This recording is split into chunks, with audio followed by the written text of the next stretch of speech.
Hey guys, so I have like 6 or 7 points that might make me very unpopular, and I just don't care. But, anyways, if you pay attention to them and listen, I have learned these facts through some of it research, through education, some of it through personal experience, mostly personal experience that's left me to do some research on it. And then I've reflected on my education and been like, holy fuck, that's absolutely right. I've learned this already. Why am I living it wrong? Like, I know already. So hear me out. 6 or 7 points here. So first one is it's none of your business what other people think of you. So it only matters what you think of yourself.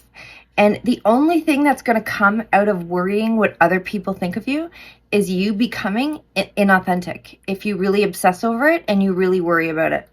And it's truly going to make you into somebody that you're not, because you're so concerned what other people's perceptions are, that you'll change yourself and you won't even realize you're doing it. You'll just change yourself. You'll start to change things, little things, a little bit at a time. It's a slippery slope, girls.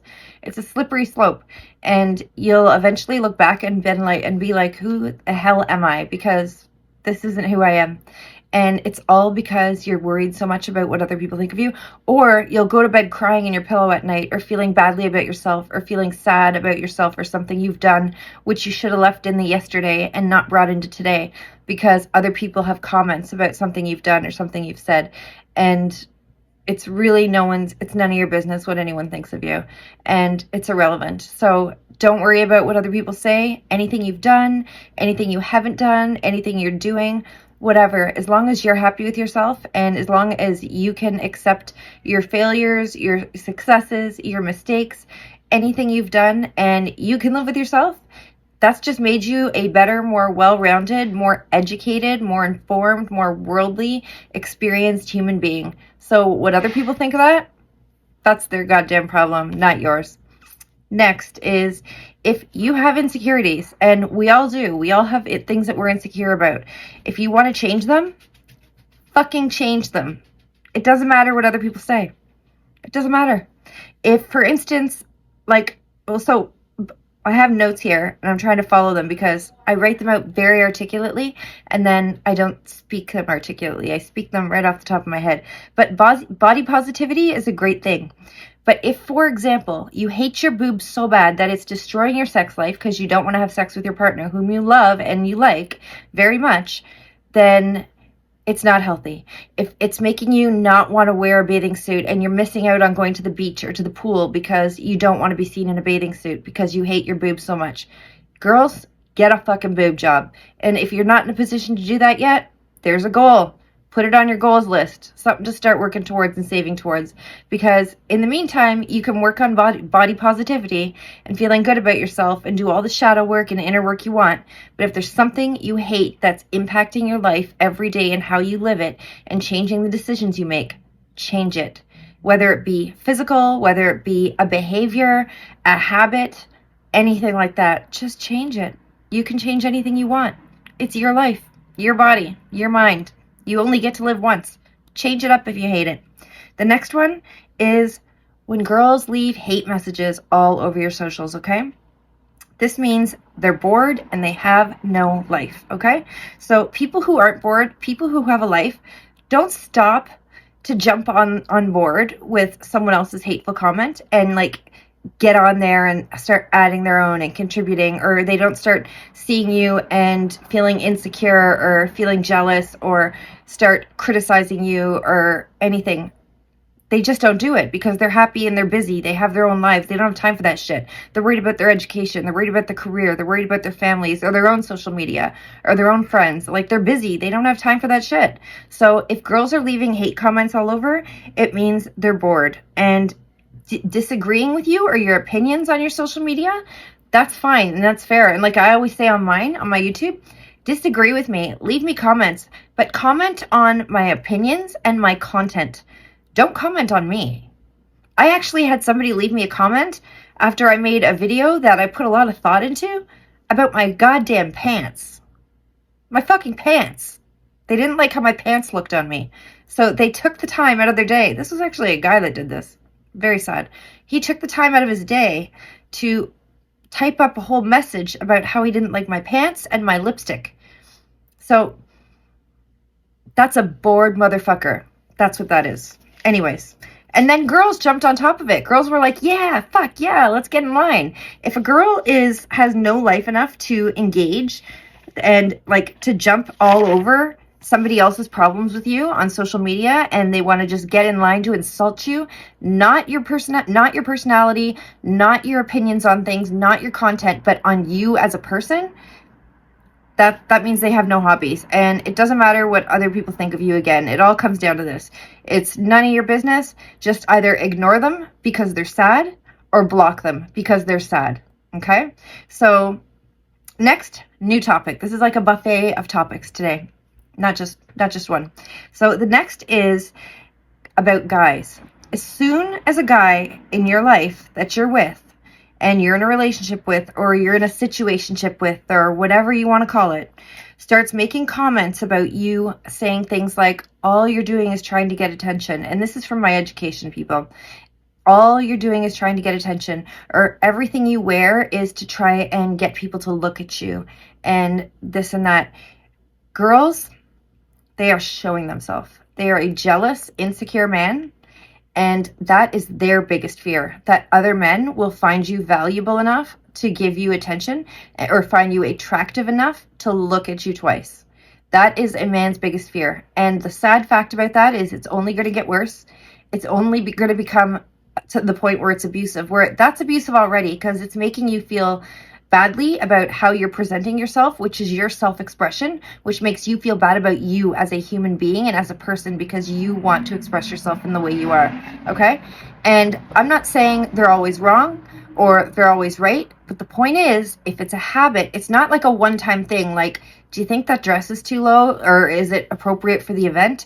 I'm talking about guys that when you go shopping, when you go out, when you go anywhere, you're doing anything, they always have a comment about, oh, look at you. Oh, you're wearing your spandex again. No, you want guys to look at your ass. Or, oh, look at your makeup. Why are you trying to get attention from other guys? Am I not enough? Like, these kind of comments, these are comments that are meant to change you and to make you smaller so they can feel bigger, because they're insecure about themselves. And this is only going to grow and get worse. So get the fuck out of that. Get out, because it's not going to last a lifetime. So, and it better not, because you deserve better than that. Anyways, getting married in your early 20s. This one's going to make me unpopular.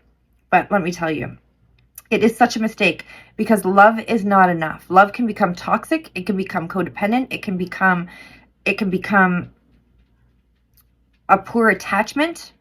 It can become so many things. You have to like each other, not just love each other. And the problem with it is, and this again is another education-based fact, is that how can you sincerely like each other for a lifetime if in your 20s, particularly your mid to late 20s, you change? And we do our biggest changes, other than when we're small children, between the ages of 6 and 9 years old, we do our biggest cognitive and emotional changes that we're going to do in our life. We do them in our mid to late 20s. And you can't be the same person when you're 22 or 23 as you are when you're 28. So the person you were at 22 or 23 when you get married, or you're the person your partner was, is not going to be the same partner you had at that age when you guys are 28 years old. So you might not like that person anymore, and love isn't enough. Again, you have to like the person too.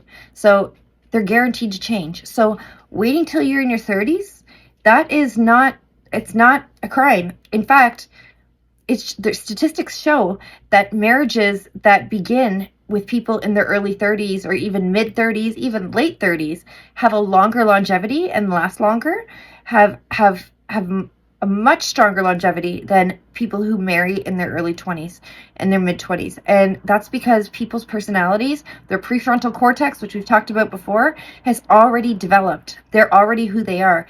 They might be able to change their habits. They might be able to change their lifestyle. They might be able to change certain characteristics about themselves, but their person won't change. Your personality is pretty much set in stone at that point, and who you are is who you are, and you're not going to change. So if someone likes you at that age, chances are, even if you work on improving yourself or change your lifestyle, they're still going to like you.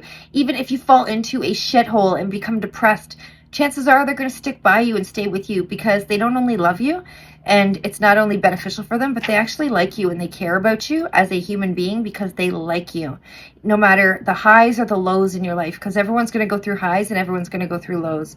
And everyone else is maybe happy. There may be exceptions. There may be people who are happy in relationships in their 20s, and at 27, 28, you're looking at them and they're like, wow, they're still so happy, and they got married when they were 23. But you know what? That probably has an expiry date, and they're probably struggling and you don't even know. And even if they're not, good for them. Maybe they're the exception, but there is nothing wrong with playing it safe. And this comes down to mindfulness. Everyone talks about being mindful, and being mindful means appreciating and valuing and being conscious of where you are at this moment, at any present moment in your life. So be mindful about the relationship that you have and where you are and what you're in, and accept it. Accept the good and the happiness that you're experiencing in the situation that you're in, with the person that you're with, and don't always be looking for more and to change it. Be mindful of the present and appreciate the present and be grateful and value it, because sometimes the present is all that you have. And maybe what you have is going to last forever. But if you rush it to change it into something that it isn't right now, the chances are is you're going to change it into something it isn't right now also. And if right now it's great, why do you want to change it? Right? So if getting married is the right thing to do, it's the right thing to do. But only you can make that decision. But this is just some advice about cognitive and emotional and inner development, and when that happens in your life and what that can mean for your relationship. So guys, that's it. I'm not going to drag it on. I'm going to wrap it up here. And I'm sorry if you have a little bit of hate for me. Go ahead and criticize my opinions and my content and whatever you want. But if you criticize me as a person and insult me, I'll probably just block you or just ignore you. But that's a lesson I learned this week. See, we keep growing no matter how old we are. We can improve upon ourselves and get smarter. So we're not going to let bored people take us down. So don't do it, girls. Leave bored people be bored. That's all. Have a great night, guys.